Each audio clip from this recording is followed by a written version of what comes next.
ఒక ఒక వ్యక్తికి కరెంట్ షాక్ కొట్టిందనుకోండి, లేదా పాము కరిసిందనుకోండి, అది ఎలా ఉంటుంది ఆ నొప్పి అనేది ఆ కరిసిన వ్యక్తికి, ఆ షాక్ కొట్టిన వ్యక్తికే దాని అనుభవం అనేది తెలుస్తది. జస్ట్ మనకి చెప్తాడు అంతే.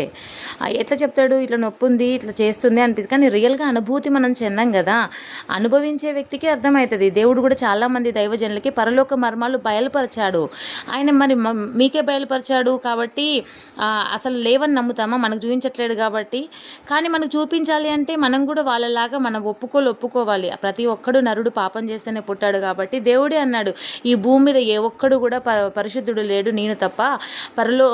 ప్రతి ఒక్కరు కూడా పాపం చేస్తే పుట్టిన వాళ్ళే కాబట్టి పాపాలన్నీ నా యొద్ద కడుక్కొండర్రా అని చెప్తాడనమాట దేవుడు. అది మనం కడుక్కోకుండా మన జీవితంలో పాపాలు పెట్టుకుంటే బయలుపరచబడవు కదా. పరలోకం అనేది పరిశుద్ధమైనది. మనం పాపం చేసి ఎట్లా పడితే అట్లుండి నాకు చూపించట్లేడు కాబట్టి నేను నమ్మను అంటే కుదరదు. ఇప్పుడు కరెంట్ షాక్ కొట్టినోడికి వాడు రియల్‌గా అనుభవిస్తున్నాడు.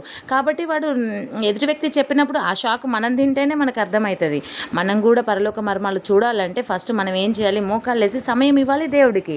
ఇచ్చినప్పుడు ఏం చేస్తాడంటే పరిశుద్ధాత్మ ప్రేరేపణ మన హృదయంలో కలగజేసి మనం చిన్నప్పటి నుండి చేసిన దొంగతనాలు, చిన్న చిన్న దొంగతనాలే కాదు పెద్దవయ్యాక చేసిన చండాలం పాపాలు అవన్నీ గుర్తుకొస్తూ ఉంటాయి. ఒక్కొక్కటి పరిశుద్ధాత్మ గుర్తు చేస్తాడు. ఎందుకంటే నువ్వేదో ముద్దాయివి, నువ్వు ఇంత పాపివి అని చెప్పడానికి కాదు, ఒప్పుకోమంటాడు. నేను పాపం చేశానయ్యా, అవునయ్యా ఇది చేశాను అని ఒప్పుకుంటే అవన్నీ కడుగుతాడు. పశ్చాత్తాపానికి చాలా విలువ